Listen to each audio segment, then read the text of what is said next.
बिस्मिल्लाहिर्रहमानिर्रहीम। Election commission को ये मालूम हो गया है कि जो पीटीआई है उसे बल्ले का निशान जो है वो देना ही पड़ेगा, इसलिए कि जो कानूनी जंग इलेक्शन कमीशन से होते हुए फिर पेशावर हाई कोर्ट तक गई थी और फिर सुप्रीम कोर्ट तक जाएगी। इसमें जो मेरिट के ऊपर जो मामला इस वक्त चल रहे हैं उससे इलेक्शन कमीशन की जो कानूनी मशीर हैं उनका जो डायरेक्टरेट है और जो इलेक्शन कमीशन के जो एडवाइज़र्स हैं उन्होंने बाकायदा तौर पर यह बताया है कि आप बल्ले का निशान जो है वो पीटीआई से नहीं ले सकते। इसके लिए इलेक्शन कमीशन का केस जो है वो इंतहाई कमज़ोर है और जो पेशावर हाई कोर्ट का इस ज़म्न में जो आ चुका है फ़ैसला, उस पर अमल करना ही होगा। अगरचे कि इलेक्शन कमीशन ने इसके ऊपर ये कहा है कि हम उसको पेशावर हाई कोर्ट में भी चैलेंज करेंगे, इंट्रा कोर्ट अपील दायर करेंगे और इसके अलावा इलेक्शन कमीशन जो है वो दरख्वास्त गुजार जो इस केस में है उनको वो कह रहा है कि जी आप भी सुप्रीम कोर्ट पहुँचें और बल्ले के ख़िलाफ़ जो है वो सुप्रीम कोर्ट से रजू करें। लेकिन लेकिन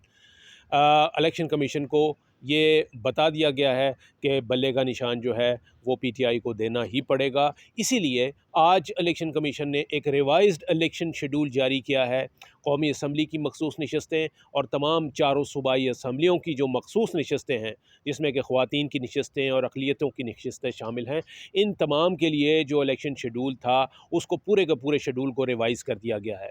अब जो कागज़ात नामज़दगी की जाँच पड़ताल होनी थी, जो कि कल ख़त्म हो रही थी मखसूस नशस्तों के लिए, उस कागज़ात नामज़दगी की जाँच पड़ताल का जो टाइम फ्रेम है उसको आगे बढ़ा दिया गया है और तकरीबन 15 दिन आगे कर दिया गया है। इसी तरीके से जो इन कागज़ात को वापस लेने का और इनके ऊपर अपीलें और एतराज़ात दायर करने का और इनके ख़िलाफ़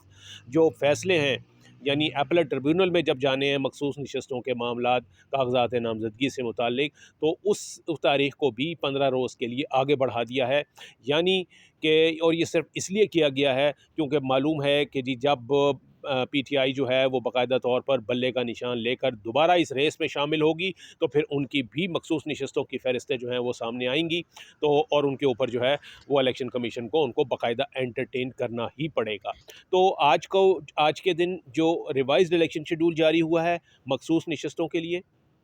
उस शेड्यूल का बढ़ाने का मकसद ही आज यही था कि पीटीआई के बल्ले के निशान का इंतज़ार किया जा रहा है कि कब उनको जो है वो बाकायदा तौर पर ये कानूनी हर्डल्स ख़त्म हो, पीटीआई को बल्ले का निशान ज़ाहिर मिलेगा और फिर पीटीआई उसी बल्ले के निशान की बुनियाद पर कौमी असम्बली में अपनी ख़वातीन की नशस्तें और जो अक़लियती नशस्तें हैं उनकी उनकी मखसूस फ़हरिस्त जो है वो देगी और इसी तरीके से चारों सूबाई असम्बलियों में भी जो ख़वातीन की नशस्तें हैं और अक़लियतों की जो मखसूस नशस्तें हैं उनके लिए अपनी जो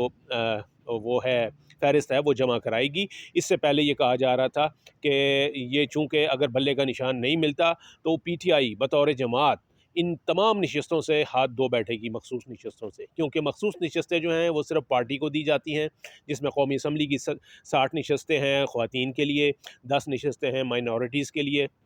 इसी तरीके से 200 के करीब मजमूई तौर पर मैं बता रहा हूँ कि 200-250 के करीब ये तादाद मजमूई बनती है, जिसमें चारों सूबाई असम्बलियों और कौमी असम्बलियों की जो मखसूस नशस्तें बनाई जाएँ। तो ये इतनी बड़ी तादाद जो है वो मखसूस नशस्तों की, इससे एक पार्टी को बाहर कर देना इलेक्शन कमीशन को भी समझ आ गई है कि ऐसा मुमकिन नहीं है। इसीलिए आज उन्होंने जो है वो इलेक्शन शेड्यूल रिवाइज़ कर दिया है, जो इस बात की निशानदेही है, जो इस बात का सबूत है कि इलेक्शन कमीशन जो है वो बल्ले के वापस आने का इंतज़ार कर रहा है और सिर्फ़ ये इस वक्त कानूनी जंग जो है ये सिर्फ़ जिसे हम कहते हैं कि एतराज़ बराए एतराज़ के तौर पे दायर की जा रही है और ये मामला उन्हें मालूम है कि कल को ये बल्ला जो है वो पीटीआई के पास वापस आएगा और हमें मखसूस नशस्तों के लिए उनके नाम जो हैं वो एंटरटेन करने ही होंगे। Thank you.